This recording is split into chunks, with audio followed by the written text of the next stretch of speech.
ఈరోజు జ్యోతిరావు పూలే గారి 199వ జయంతి సందర్భంగా వారి యొక్క ఫోటోకి పూలమాల వేసి నివాళులు అర్పించడం జరిగింది. అదే రకంగా జై బాపు, జై భీమ్, జై సంవిధాన్లో భాగంగా ఈరోజు ఆర్మూర్ పట్టణంలోని 26, 27, 28 రాజారాం నగర్ ఏరియాలో గడప గడపకి వెళ్తూ ఏ రకంగా భారతీయ జనతా పార్టీ ఈ యొక్క రాజ్యాంగాన్ని, అదే రకంగా స్వాతంత్ర్య తీసుకువచ్చిన ముఖ్య నాయకులని విలువని తగ్గించే విధంగా ఏ రకంగా ఉందో అవన్నీ కూడా వివరిస్తూ, అదే రకంగా 16 నెలలుగా కాంగ్రెస్ ప్రభుత్వం వచ్చినాక ఏవైతే హామీలు ఇచ్చినామో ఆ హామీలన్నీ నెరవేరుస్తూ, అంతేకాకుండా ఆర్మూర్ పట్టణంలో సుమారు 50 కోట్ల టీఎఫ్ఐడిసి నిధులతోని ఎక్కడైనా సమస్యలు ఉంటే ఆ సమస్యలపై ఆ యొక్క వార్డు సభ్యులతోని, ఆ యొక్క గల్లీవాసులతోని మాట్లాడి దానికి డ్రైనేజ్ కానీ, సీసీ రోడ్లు కానీ, ఇంకేమన్నా బీటీ రోడ్లు కానీ అవసరం ఉన్నాయి అవన్నీ కూడా చూసుకుంటూ ప్రతి దానిపైన అవగాహనతో అందరితో మాట్లాడి వారి యొక్క సమస్యల్ని తీర్చే విధంగా కాంగ్రెస్ ప్రభుత్వం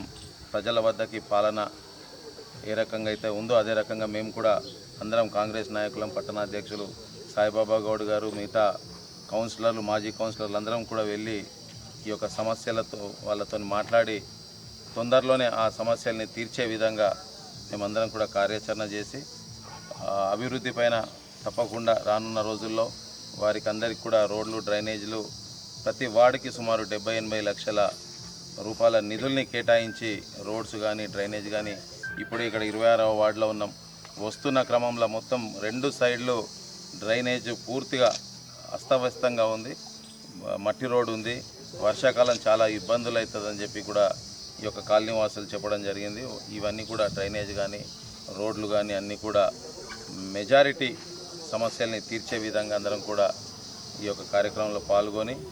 అదేవిధంగా రానున్న మున్సిపాలిటీలో 36కు 36 వార్డులు గెలిచే విధంగా మేమందరం కూడా కష్టపడి ఆర్మూర్ మున్సిపల్ పైన మన